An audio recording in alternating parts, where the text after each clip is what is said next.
কেন তোমাকে ওর সামনেই দাঁড়াতে হবে? এইদিকে যদি আসো বাজাও, একতারাটা একটু বাজাও।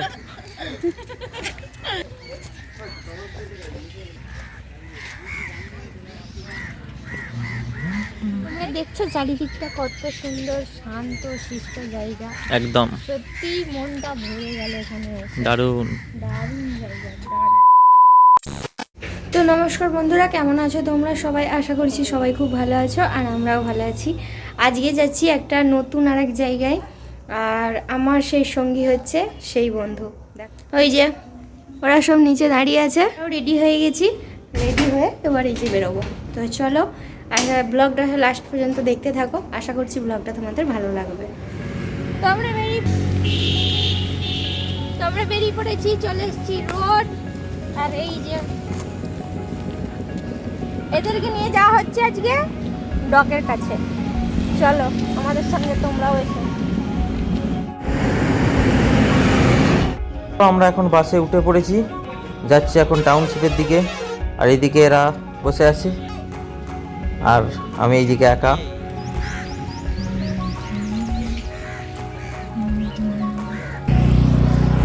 তো আমরা নেমে পড়েছি টাউনশিপে, আর 2 মিনিটের রাস্তা। সামনেই দেখতে পাওয়া যাচ্ছে বিশাল নদী, হলদি নদী। তো দেখতেই তো পেলে যে কিছুদিন আগেও গেছিলাম আর একটা ওই দিকের নদী, আর কি একই নদী, ওই দিক দিয়ে গেছিলো। আর আজকে এসছি আর এক দিকের নদী। তো চলো দেখতে থাকো। এটা আইওসিএল এর কোনো একটা অফিস হবে হয়তো। আর চারদিকটা দেখো কত সুন্দর লাগছে, গাছ, আর মাঝে এখানটা ডিভাইডারের একটু পার্কের মতো করা আছে। আর এখানে স্বামী বিবেকানন্দজির স্ট্যাচু বানানো আছে। আর ওই দূরে দেখো দেখা যাচ্ছে হলদি নদী। আর এখানে হনুমানজির একটা বিরাট বড় স্ট্যাচু বানানো আছে। তো আমরা এখন পৌঁছে গেছি হলদি নদীর তীরে। কেন তোমাকে ওর সামনেই দাঁড়াতে হবে? এইদিকে যদি আসো বাজাও, একতারাটা একটু বাজাও।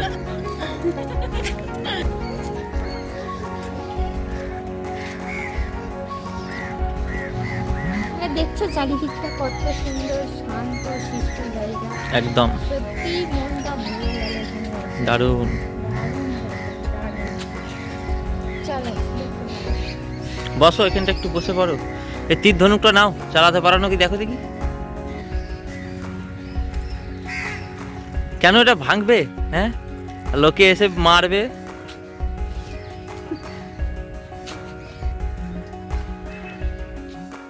আজ রথ চালিয়ে যাব বড়পুকুর আর ভুরকুন্ডা।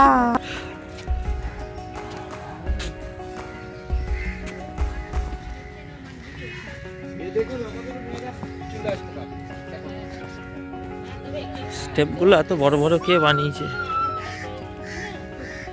পাগলের পাগলামি হচ্ছে।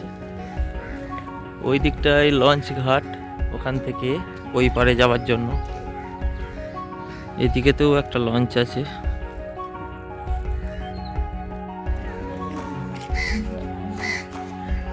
এবার একটু নৌকা পেয়েছি, ঠেলো নৌকাটাকে পিছন থেকে, নৌকাটাকে পিছন থেকে ঠেলো।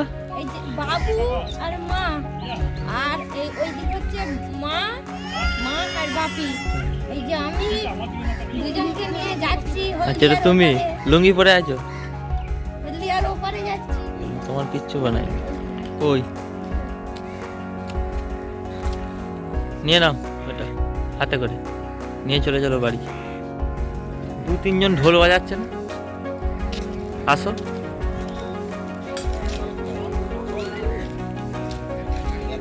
এই তো তুমি বলছো এদিকে যাব না, আর কিছু নেই, এসব বিয়ে করতে বেরিয়েছে।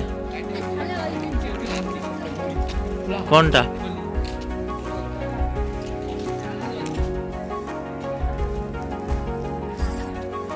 তুমি এদের সঙ্গে বাঁকুড়াতে নাচবে তো নাচো।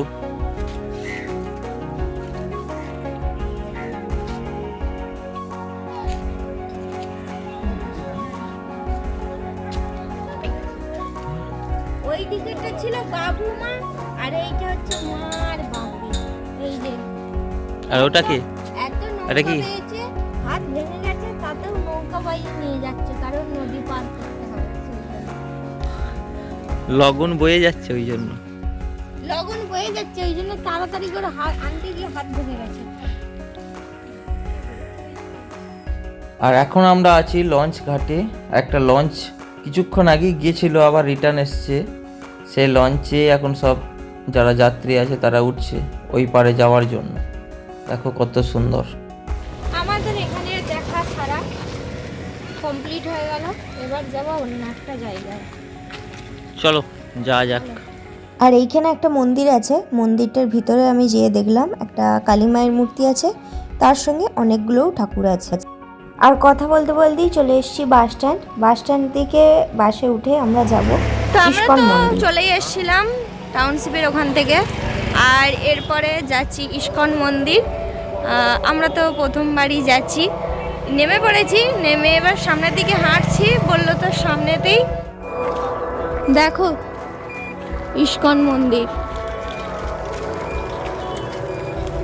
এই হচ্ছে মায়াপুরের ইস্কন না, এটা হলদিয়া। না, মায়াপুরের ইস্কন না, মানে মায়াপুরের ইস্কন, মানে ইস্কনের ভাগ, এটা ভাগ ইস্কনের ভাগ। সেটা পরে মনে হচ্ছে ওইটা দিয়ে রাস্তা হবে, মেন রাস্তা, এইটা মেন গেট হবে। মেন গেট হবে ওটা।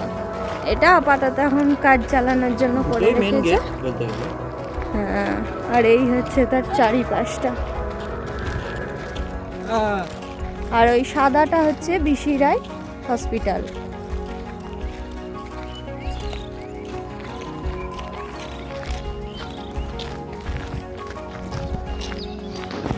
তো ভিতরের দৃশ্যটা নিশ্চয়ই খুব সুন্দরই হবে, চলো দেখি ভিতরটা কেমন। ভগবানের কাছে এসে যে জিনিসটা আমি সত্যিই খুব ভালোবাসি সেইটা আমার হাতে চলে এলো। আসার সময় মনে মনে ভাবছিলাম যে ইস্কনে গিয়ে ইস্কনের প্রসাদ পাবো কিনা, ভগবানের রাধাকৃষ্ণর প্রসাদ পাবো কিনা। সত্যিই প্রসাদটা পেয়ে গেলাম। এর থেকেই বোঝা যাচ্ছে রাধাকৃষ্ণ আছে, গোপাল আছে। মন্দিরের অন্দরে প্রবেশ করার সময়ই প্রথম দেখলাম ইস্কনের এক প্রভুপাদের মূর্তি, তারপরেই দেখলাম আমাদের জগন্নাথকে, রাধা কৃষ্ণকে। এখানে এলেই সত্যিই মনটা যেন এক জায়গায় স্থির হয়ে যায়।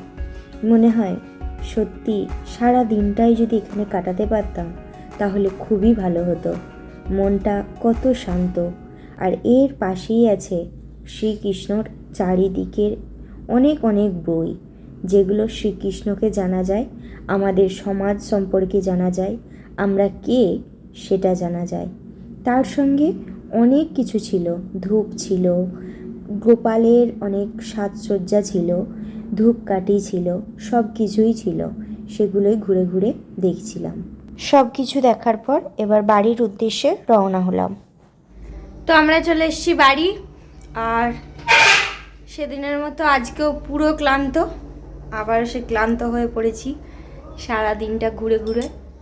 আর দেখতে পেলে যে মায়াপুর ইস্কন নয়, মানে হলদিয়া ইস্কন কেমন, তারপর নদী কেমন, গঙ্গা মা কেমন, তো সব কিছুই তোমাদের সামনে তুলে ধরলাম। ভালো লাগলে অবশ্যই like, comment, share and subscribe করতে একদম ভুলবে না।